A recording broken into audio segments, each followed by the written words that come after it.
Ассаляму алейкум, хайрлах шамлар, добрый вечер. В эфире телеканала АТР вы смотрите информационно-аналитическую программу «Бугунь» в рамках марафона «Сейф АТР. Голос Крыма». Мая будет в эфире. В студии для вас работаю я, Гульсум Халилова. Следующие 45-50 минут в этой студии с гостями, которые подключатся к нам в эфир, мы обсудим основные новости и события сегодняшнего дня. Вы также можете присоединяться к нашему эфиру. На экраны ваших телевизоров режиссера периодически выводят номер телефона +38 073 419 41 58. Звоните нам абсолютно бесплатно по Вайберу. Присоединяйтесь по скайпу atr.tv. Это наш адрес. Смотрите нас на нашем YouTube-канале и подписывайтесь на наш YouTube-канал, телеканал АТР большими буквами. Там мы вещаем как в онлайн-режиме, так и выкладываем самые интересные фрагменты из наших эфиров. Туда мы выкладываем все наши программы в записи.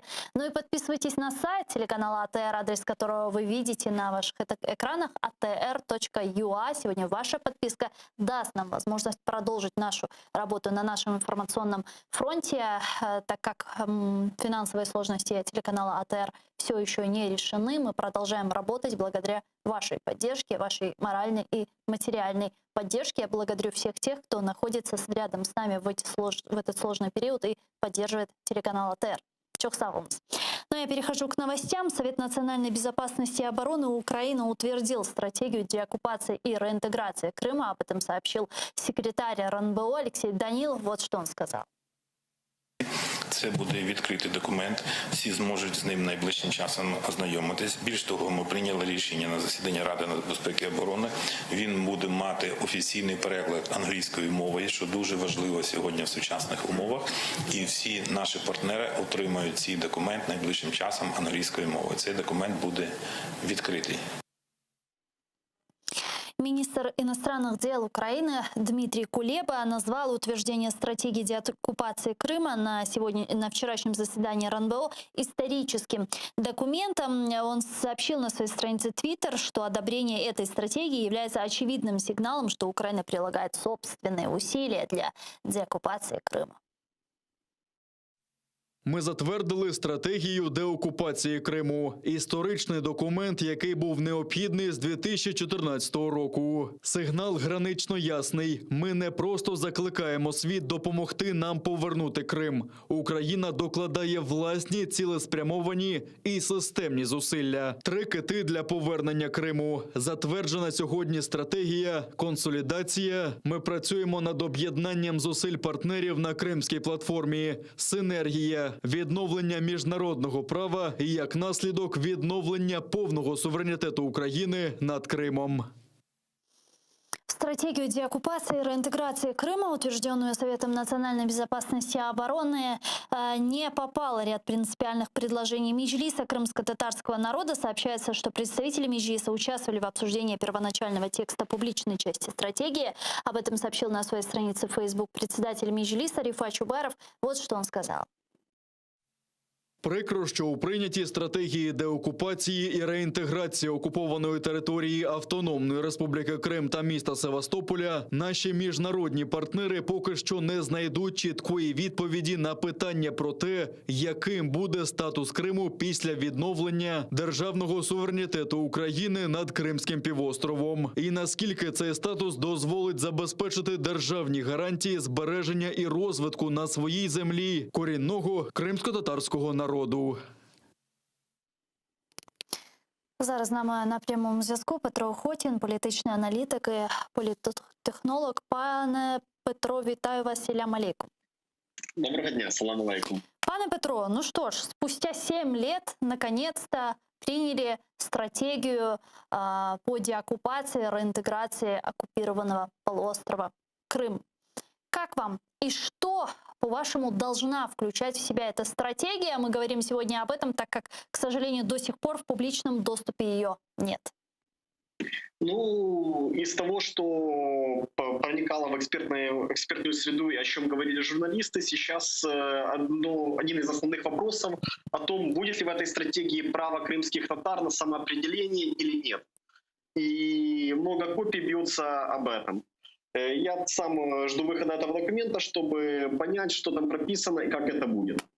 Тем не менее, то, что стратегия принята, и у нас уже будет документ, по которому можно замерять политику Украины относительно Крыма, это большой плюс. Потому что пока такой стратегии не было точек отсчета. Что идет, куда идем, что мы движемся, и как, собственно, измерять эффективность возвращения Крыма. Я думаю, что в стратегии точно должно быть указано, как Украина может контролировать ресурсы, нужные для Крыма. В частности, должен быть пункт о том, пускаем мы воду в Крым или нет. И это должно быть утверждено на бумаге. Во-вторых, я думаю, что должна быть стратегия поддержки тех украинцев и крымских татар, которые хотят возвратиться в Украину и на которых будет опираться Украина, и когда Крым вернут. Ну и мне кажется, что очень важно, чтобы в этой стратегии, и я буду следить, чтобы это было, была прописана роль общественных организаций на материковой Украине. В частности, мы знаем, что есть как инициативы самих волонтеров, во многом это представители крымско-татарского народа, так и есть инициативы на местном самоуправлении. Например, организация «Крымцы Украина», точнее коммунальное предприятие «Крымцы Украина», которое создал Киевсовет по инициативе Вадима Васильчука и ряда депутатов партии «Голос». По поводу статуса крымстарского народа, закона о коренных народах и ряда очень важных принципиальных предложений Меджлиса крымстарского народа, как сообщил Рифат Чубаров и только что лидер крымстарского народа Мустафа Джемилев, к сожалению, вот эти вопросы не вошли в утвержденную Советом национальной безопасности и обороны стратегии. Хотя есть такая ремарочка, сказано, что секретарь РНБО Алексей Данилов сказал, что предложение Меджлиса может учесть Кабмин при разработке мер по реализации этой стратегии. Это возможно? У Кабмина есть такие полномочия менять и вносить изменения и вносить, собственно, вот эти вопросы уже во время разработки плана реализации этой стратегии? Ну, если стратегия еще не утверждена, и вот эти правки будут приниматься, и если там в переходных положениях указана такая процедура, то, конечно, да. Просто не имея перед глазами документа и не видя, что в переходных положениях написано, точно утверждать я, к сожалению, не могу. Ну и мне бы хотелось, чтобы эта принятая стратегия не вызывала споров министерства по оккупированным территориям, других министерств, а, собственно, была такой белой книгой, такой себе дорожной картой для всех других. Давайте подключим сейчас к нашей беседе Изета Гданова, экс-заместителя постоянного представителя президента в Автономной Республике Крым, который с нами сейчас на прямой связи. Изет, ассаляму алейкум. Алейкум, добрый вечер. Да, Изетбей, ну что ж, 7 лет мы ждали стратегию по деоккупации и реинтеграции Крыма, и наконец-то секретарь РНБО сообщил о том, что ее приняли. Что скажете? Ну, з цього питання я хочу сказати, що ми вже бачили законопроект по перехідному періоду. Там є назви такі, які ми чекали, і дійсно вони давно потрібно до прийняти ці документи стратегічного плану. Але самого наповнення зараз я не можу коментувати, тому що я не ознайомився з повним текстом цього документу, але можу сказати, от, на прикладі цього самого перехідного періоду, це настільки сильний документ, що його не треба навіть вносити зміни, треба переробляти, щоб така не була стратегія. Дійсно, там не були враховані позиції корінного народу, які були запропоновані Меджлісом кримськотатарського народу як представницьким органам, не були враховані. І взагалі були розроблені, я так розумію, без корінного народу. Це дуже погано. Ну, как сообщил Рифат Чубаров на своей странице в Facebook, Меджлис предлагал включить в стратегию, значит, вопрос о реализации неотъемлемого права на самоопределение крымско-татарского народа в составе суверенного и независимого украинского государства, что, к сожалению, не было включено. Как вы думаете, почему? И есть ли у правительства такие полномочия, как сказал секретарь РНБО, потом во время уже разработки плана по реализации этой стратегии вносить эти изменения? Я вважаю, що Кабінет міністрів України як орган виконавчої влади більш більше повинні бути направлені на реалізацію цієї стратегії, а не на визначення політичних та стратегічних цілей. Саме для деокупації Кримського півострова, саме для наших міжнародних партнерів треба було визначитися з безпосередньо з кримсько-татарської національної територіальної автономії у складі України, треба визначитися зі статусом кримсько-татарського народу. Саме ці позиції посилять нас на міжнародному рівні, які дозволять швидше деокупувати нашу територію. А ці питання були не враховані, на жаль. Вы работали, да, вы работали в постоянном представительстве президента в Автономной Республике Крым. Насколько я знаю, у вас были свои предложения тоже по стратегии деоккупации полуострова. Какие основополагающие пункты должны быть в этой стратегии? Чего бы вы хотели увидеть в документе? Це комплексний документ.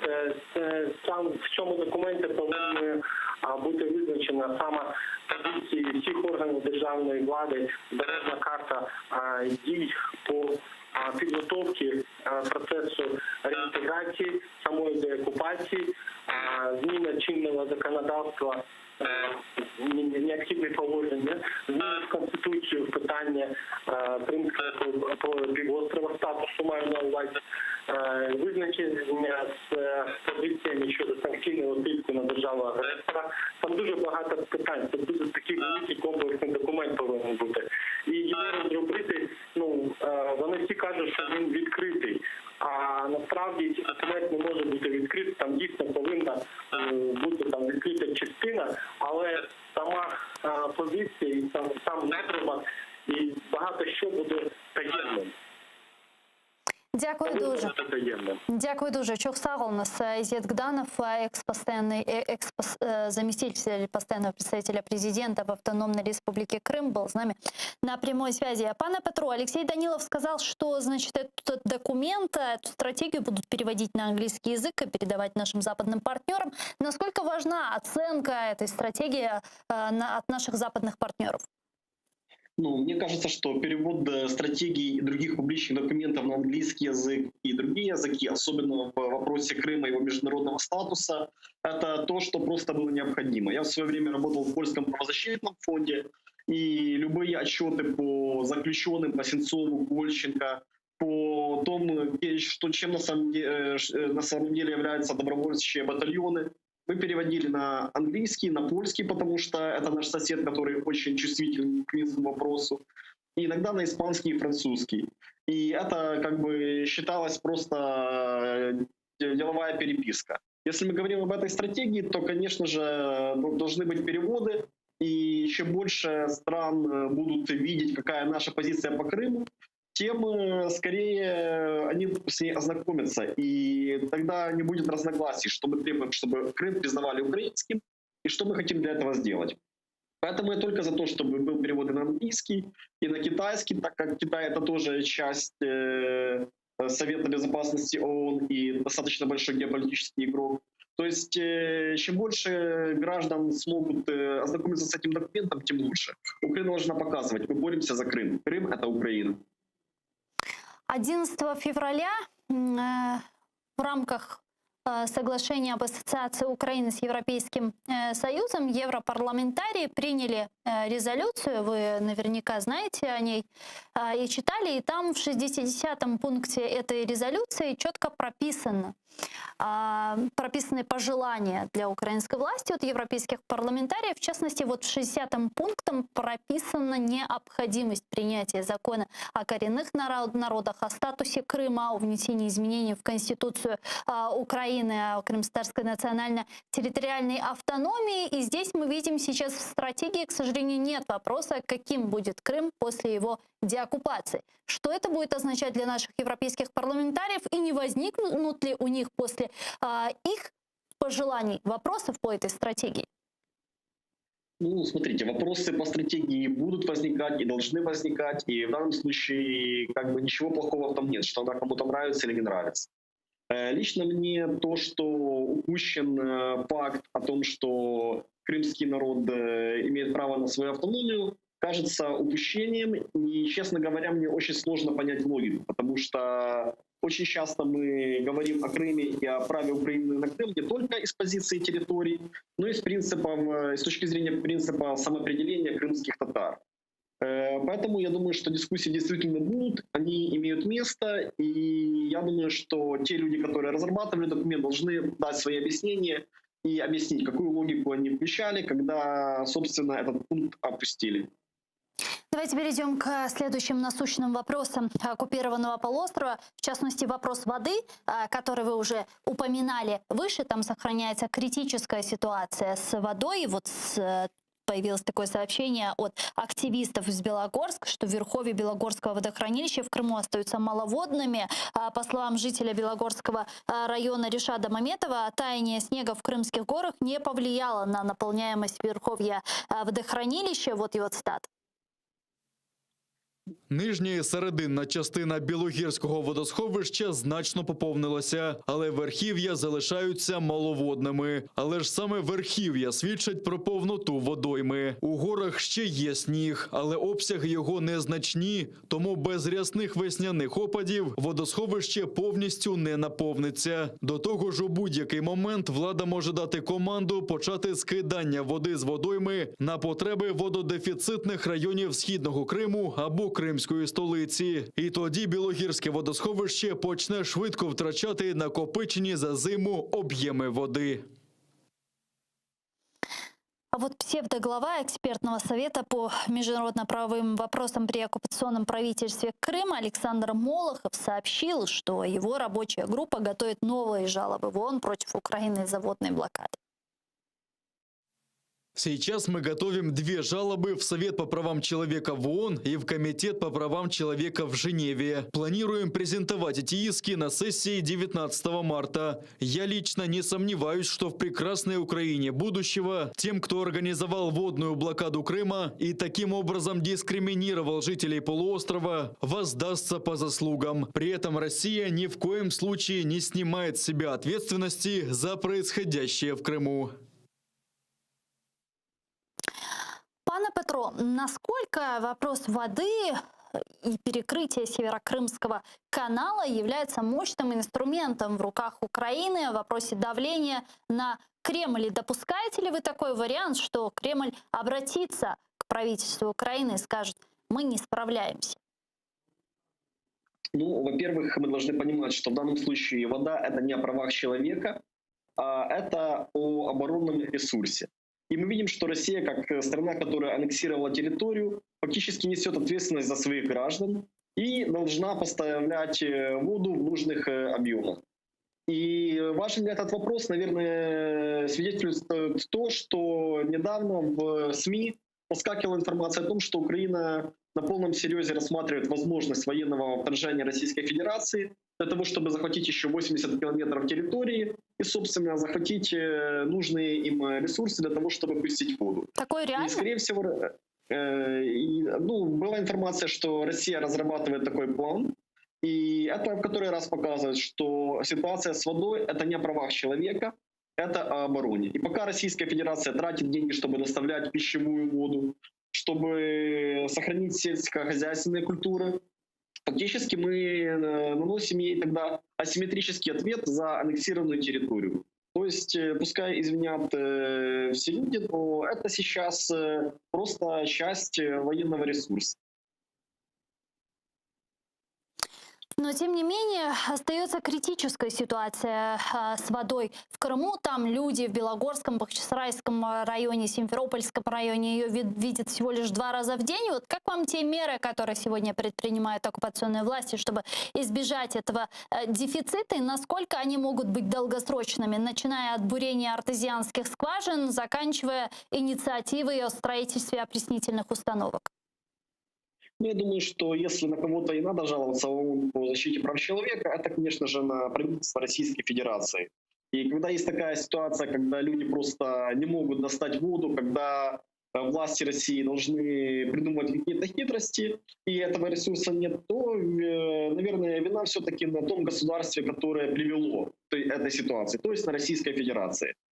И, конечно же, Украина должна подавать эти жалобы, документировать.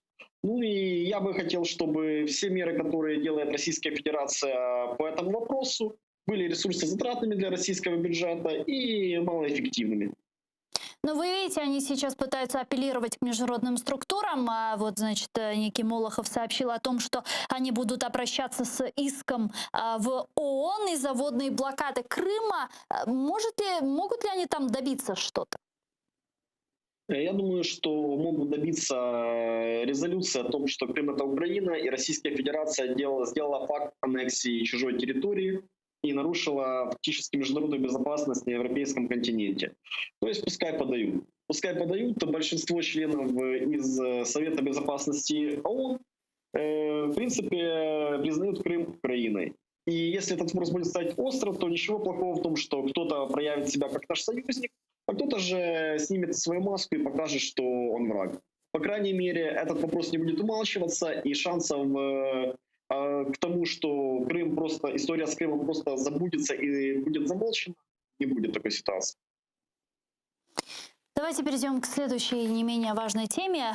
Совет национальной безопасности и обороны поручил проверить, было ли государственной изменой ратификация народными депутатами в 2010 году Харьковских соглашений. Напомню, тогда за них проголосовали 236 народных депутатов. Вчера об этом сообщил секретарь СНБО Алексей Данилов. Вот его прямая речь. У 2008 році Рада нацбезпеки оборони було прийнято рішення, яке заключалося в наступному, що на протязі 2 місяців Кабінет міністрів мав запропонувати законопроект, який урегульовував питання виходу Чорноморського флоту Російської Федерації в 2017 році. На превеликий жаль, цей законопроект не був невідомим нам причин розроблений, і ми вважаємо, що це була перша цеглина, яка далі почала руйнувати всю систему нашої безпеки і привела до того, що в 2010 році з'явились так звані Харківські угоди, які в безпрецедентний короткий проміжок часу, через 4 дні після підписання їх в Харкові, були ратифіковані депутатами Верховної Ради. Є окреме доручення Служби безпеки України з'ясувати обставини, в який спосіб ці 236 депутатів голосували з цього питання. І якщо Служба безпеки України буде вважати за необхідне, вона має порушити по 111 статті нашого Кримінального кодексу по держзраді до відповідних осіб. Напомню, в 2010 году тогдашние президенты Украины и России Виктор Янукович и Дмитрий Медведев подписали в Харькове соглашение, которое предусматривало, что Украина фактически сдает Крым в бессрочную аренду Черноморскому флоту России за то, что Москва давала Киеву $100 скидки на газ. На рассмотрение парламента ратификация Харьковских соглашений была вынесена 27 апреля 2010 года, и это заседание стало одним из самых скандальных в украинской истории. Пане Петро, можно ли привлечь к ответственности членов коллективного органа, а именно 236 человек, которые тогда ратифицировали Харьковские соглашения? Статья о государственной измене действительно есть, и я думаю, что этих людей нужно опросить и поставить им вопросы. Также напомню, что эти договоренности, Харьковские угоды, подписывали действующие президенты того времени, Дмитрий Медведев с российской стороны и Виктор Янукович с украинской стороны. Ратифицировали парламенты. И в данном случае я думаю, что неплохо, что эти люди пройдут проверку, и уже в судебном процессе будет установлено, была госизмена или просто есть коллективная ответственность, партийная дисциплина и еще что-то. Почему важно, что Владимир Зеленский и Данилов подняли этот вопрос, и РНБО также поднял этот вопрос? Потому что именно из-за присутствия российских военных баз возможно была аннексия и присутствие так званых «зеленых человечков». Сам Владимир Путин очень часто в своих выступлениях перед западными журналистами так и говорит, что действующая база Российской Федерации, по его словам, которая на законных основаниях пребывала в Крыму, просто могла защитить жителям Крыма как бы их так называемый референдум. Поэтому очень прямая логика проступает из-за того, что не было бы этих квот, то, скорее всего, Путину не было бы на что ссылаться, мотивируя и защищая свою позицию. Давайте подключим сейчас к нашему эфиру очевидця тех событий Олеся Дунія, народного депутата України 6-го та 7-го скликань. Пане Олесь, вітаю вас. Селям алейкум. Алло. Добрый вечер. Да, Добрый вечер. добрый вечер. Пан Олесь, как вы вспоминаете тот день, 27 апреля 2010 года? Вы были одним из тех народных депутатов, наверное, один из единственных, который очень сильно пострадал в тот день и оказался в больнице с сотрясением мозга, если я не ошибаюсь. Пострадало кілька депутатів, але справді я найбільше. Тобто я 2 місяці провів в лікарні, і перші 2 тижні не міг пересуватись. Тобто це був складний струс мозку. Завдані удари були в садистський спосіб, тобто мене тримали 5 регіоналів, 5 депутатів, 6-й наносив удари згори по потилиці. А належний опір я й не міг чинити, бо зранку зробив операцію на спині, вся спина була в швах, то я не дуже міг рухатися насправді.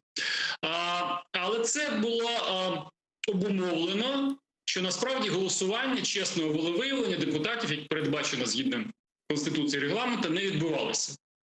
Це була фальсифікація, вона була планована фальсифікація, бо в сесійній залі не було і не планувалося 226 депутатів, що необхідно для легітимного голосування.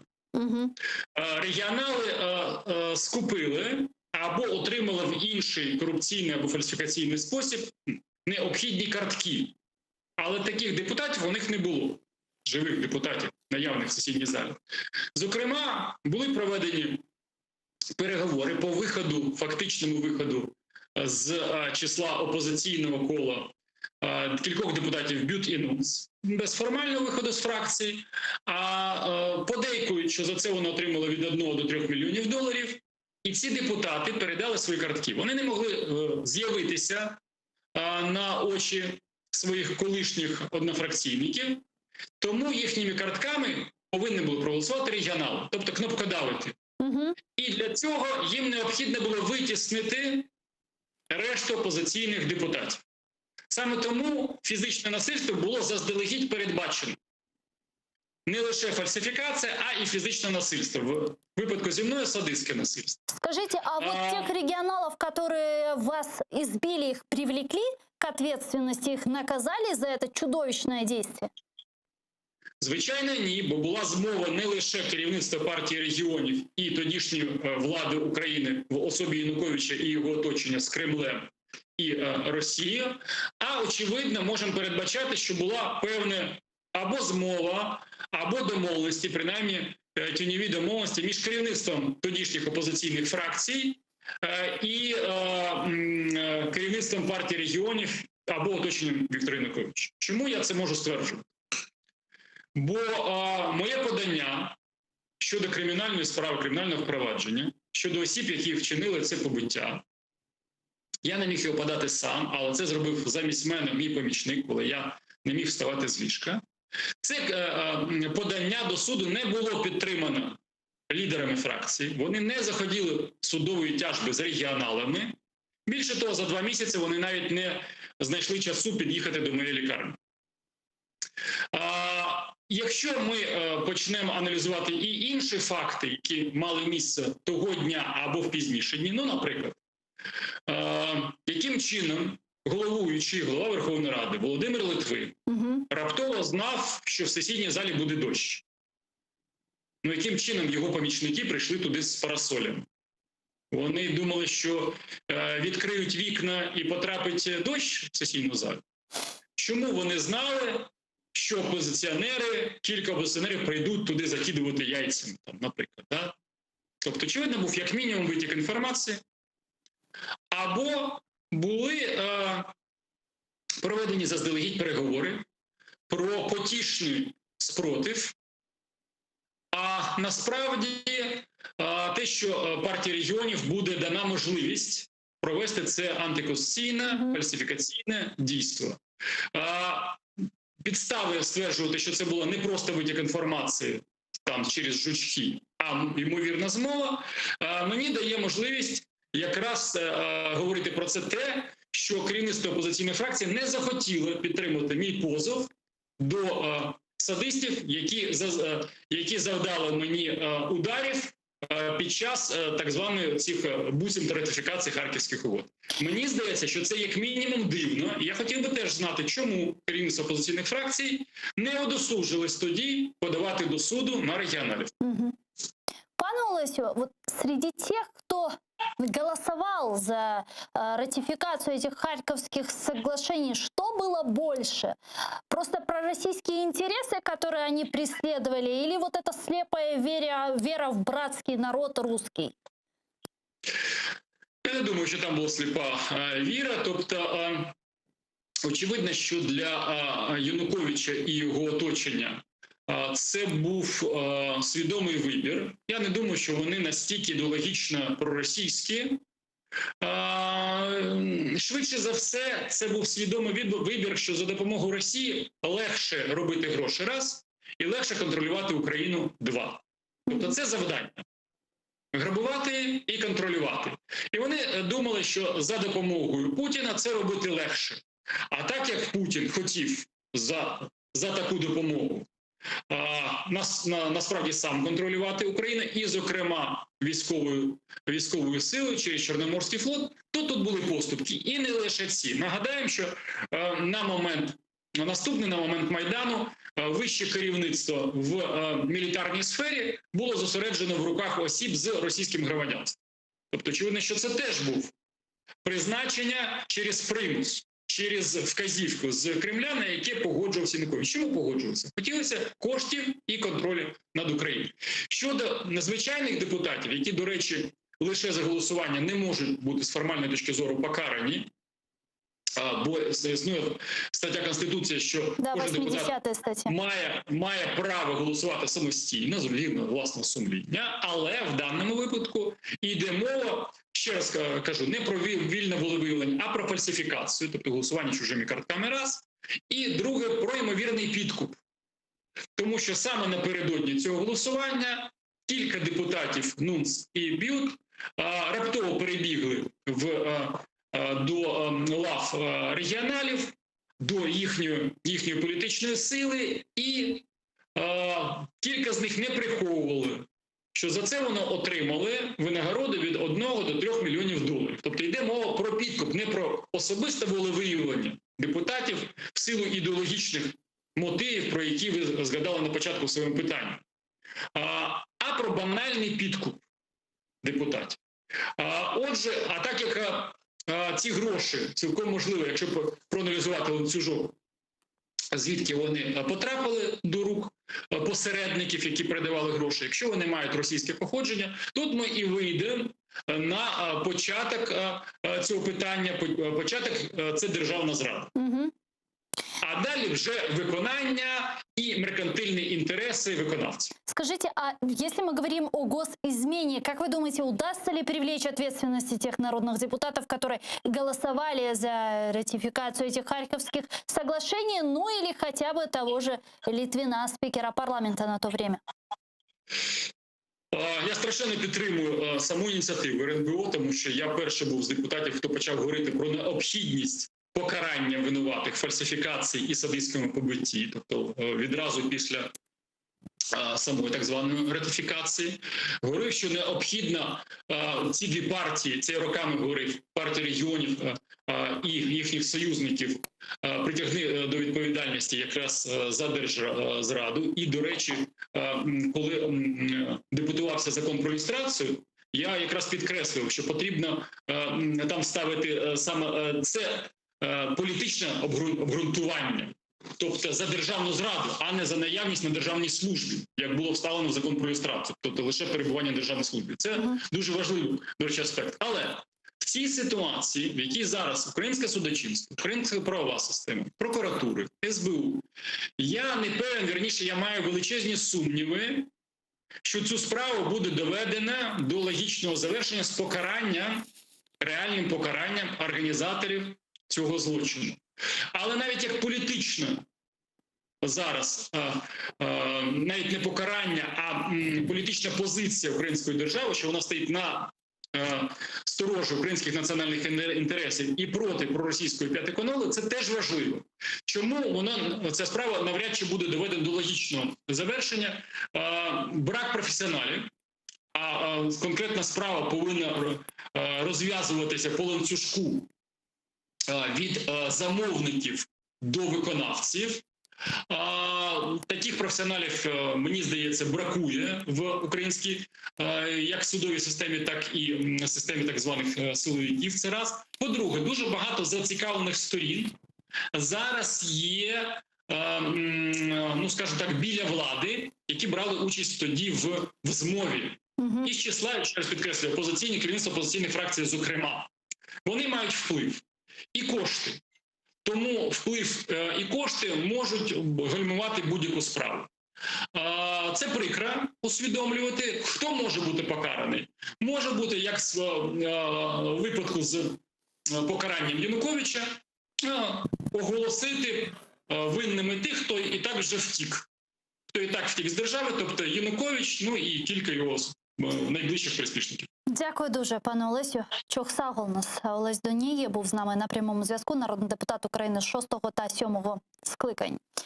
Пане Петро, я перехожу к следующей теме. Давайте обсудим с вами США.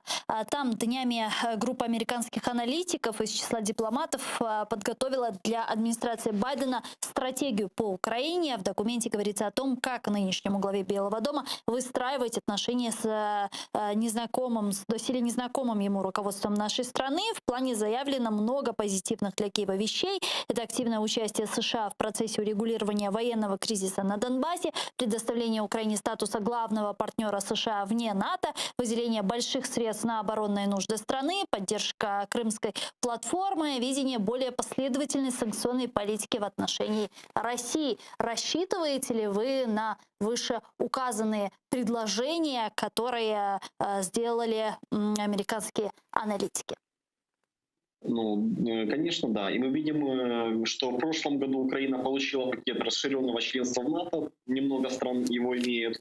Этот пакет дает также доступ к разведданным стран Альянса. И очень позитивно, что Байден возвращает американскую архитектуру безопасности, которая при Трампе, скажем так, иногда прихрамывала. И кроме того, что мы сейчас видим, мы также знаем, что идет коммуникация и с другими европейскими странами, членами НАТО, в частности, ведомство Арсена Авакова продолжает покупать вертолеты у Франции. Знаем, что в Николаеве запускается запуск боевых катеров, тоже совместно с Францией. И мне кажется, что как раз вот такие вот совместные проекты, они больше всего свидетельствуют о том, что Украина интересна странам НАТО. Ну и в данном случае, как бы, мы видим, что президент Зеленский тоже сейчас работает в фарватере национальной безопасности. Это видно по санкциям против Медведчука, это видно по вчерашнему заседанию Совета безопасности и обороны. То есть такое вот место, звание главного союзника НАТО в европейском континенте, по-моему, это очень большой плюс и очень хороший путь к тому, чтобы Украина все-таки приняла стандарты НАТО. Они не общие, они действительно прописаны и относятся как к вооружению, так и к оперативной работе, званиям и так далее. И я думаю, что это вопрос времени, когда Украина будет членом НАТО.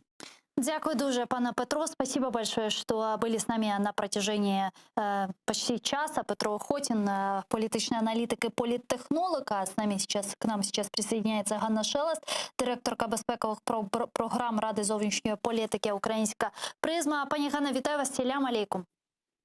Доброго вечера, салям алейкум. Да, вот днями группа американских аналитиков, значит, из числа дипломатов-отставников подготовила для администрации Байдена стратегию по Украине. Вы наверняка ее читали. Нравится ли она? Какие важные пункты вы бы отметили? З одного боку, там зібрано те, про що як українські, так і американські експерти говорили протягом останнього року. Тобто дуже багато з рекомендацій, які там зібрані, ми вже обговорювали і з авторами цієї доповіді, і на інших майданчиках. Тобто головна цінність того, що воно структуроване, зібрано воєдине і представлене саме в якості рекомендацій для нової адміністрації Байдена. Також перевага цього документу – це дійсно ті імена, які стоять під цією доповіддю. Це дуже впливові американські зараз вже аналітики, в минулому посли, декілька послів колишніх в Україні, плюс заступник генерального секретаря НАТО, тобто ті люди, до яких прислухаються на сьогодні в Вашингтоні. І отакий консолідований проактивний підхід, який вони пропонують, що на сьогодні Сполучені Штати адміністрації Байдена повинні зайняти по відношенню до України, є, звичайно, дуже позитивним для України, тому що ми розуміємо, що таке певне очікування зараз відбувається в Україні, яка ж буде ця повноцінна політика Байдена по відношенню до нашої країни. І от тут фактично озвучили те, про що дуже давно вже говорять за зачиненими дверима. Вместе с этим многие журналисты, аналитики, политологи обеспокоены тем, что до сих пор не состоялся телефонный разговор Зеленского с Байденом. Обеспокоены ли вы? Считаете ли вы это таким не очень позитивным сигналом? Почему, как вы думаете, такого телефонного разговора все еще нет? Ну, причин може бути декілька, але, скоріш за все, це певна така, певний перелік причин, які от зібралися всі одночасно. По-перше, це, звичайно, пріоритетність певна тих завдань, які є. Ми розуміємо, що внутрішньополітичні завдання і завдання налагодження трансатлантичної єдності для Байдена на першому місці. Україна не знаходиться в топ-тройці чи топ-п'ятірці його поточних завдань. А по-друге, давайте згадаємо останні заяви щодо антикорупційної реформи і щодо боротьби з олігархами, і щодо справи санкцій проти окремих депутатів від «Слуги народу» і щодо пана Коломойського. І, звичайно, Сполучені Штати хотіли би побачити і зрозуміти реакцію української сторони для того, щоб знати, наскільки вони на одній хвилі, скажімо так, по цим питанням. Ну, третє, це, звичайно, формулювання конкретних, можливо, пропозицій. Все ж таки адміністрація Байдена повинні для себе визначитися, чи буде новий спецпредставник, хто буде новим послом. Тобто мати певні такі ключові відповіді на ті питання, які українська сторона може поставити або просити про певну допомогу, і повинна бути реакція відповідно з того боку. Ну і останнє таке, можливо, не найголовніше, але теж давайте не забувати, що український посол тільки призначений і буде відбувати до Вашингтону, американський посол ще навіть не оголошений, а зазвичай на такому серйозному рівні посольства повинні бути задіяними для підготовки такого діалогу. Але все ж таки в нас відбувся діалог на рівні міністрів закордонних справ, тому і це дуже високий рівень, тому що це друга людина фактично в ієрархії, верніше третя, віце-президент, потім державний секретар. Відповідно, це вкрай важлива посада і вкрай важливий розговор, який вже відбувся. Дякую дуже, пані Ганна. Чухсагул, нас Ганна Шелест була з нами на прямому зв'язку, директорка безпекових програм Ради зовнішньої політики «Украинская призма». Ну а я завершаю, к сожалению, этот блок. Оставайтесь первым крымстарским телеканалом АТР. Желаю всем хороших выходных. Корушкевич.